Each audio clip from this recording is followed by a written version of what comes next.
হ্যাঁ বলো রনি, তুমি কার? কি হলো বলো রনি, বলো আমি তোমাকে কতখানি ভালোবাসি। বলো ওকে, কতটুকু কষ্ট করে তোমাকে আবার আমি সুস্থ করে তুলেছি, বলো। রকি ওইসব কি বলছে? ও ঠিকই বলেছে জুই, আমি রনি, রকি নই। রনি? হ্যাঁ জুই, আমি তোমাকে অনেকবার বলার চেষ্টা করেছি, কিন্তু তুমি শোনোনি। আমি রনি। শত্রুরা যাকে গুলি করে নদীতে ফেলে দিয়েছিল, আমাকে নদী থেকে তুলে এনে সুস্থ করেছে কান্তা আর তার বাবা। সুস্থ হলেও আমি ভুলে গেছি আমার সব অতীত, আর সেই অতীত খুঁজতেই আমি ঢাকায় এসেছি। আর রকি? আমার রকি? রকি আমাকে দুশ্মনের হাত থেকে রক্ষা করতে গিয়ে খুন হয়েছে ওদের হাতে।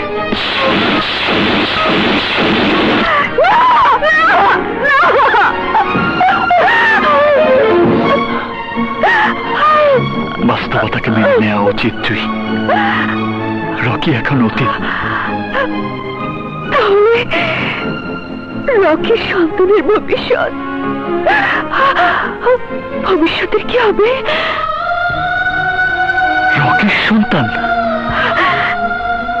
হ্যাঁ, রকির যে সন্তান আমার গর্ভে লালিত হচ্ছে, তার কি হবে? কে দেবে তার পিতৃ পরিচয়? কে? আর আমি বা লোক সমাজে মুখ দেখাবো কি করে?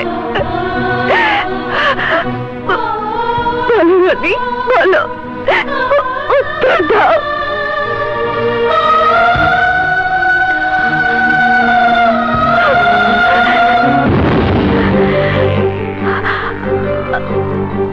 আমার রকি যখন বেঁচে নেই, তখন আমারই বেঁচে থেকে কি লাভ?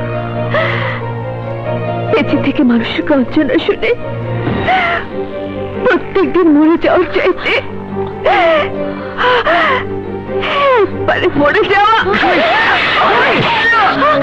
ভালো। আমার ভাইয়ের শেষ স্মৃতি তোমার গর্ভে। আমি বেঁচে থাকতে আমার ভাইয়ের স্মৃতিকে আমি মরতে দেব না। আমাকে যে সন্তানের পিতৃ পরিচয় নেই, সেই সন্তানকে আমি জন্ম দেব না। লোকে আমার সন্তানকে জারজ বলবে, আমাকে নষ্ট বলবে।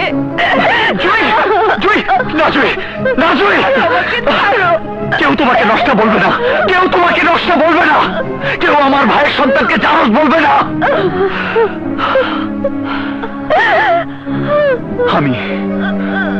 আমি তোমার সন্তানের পিতৃ পরিচয় দেব।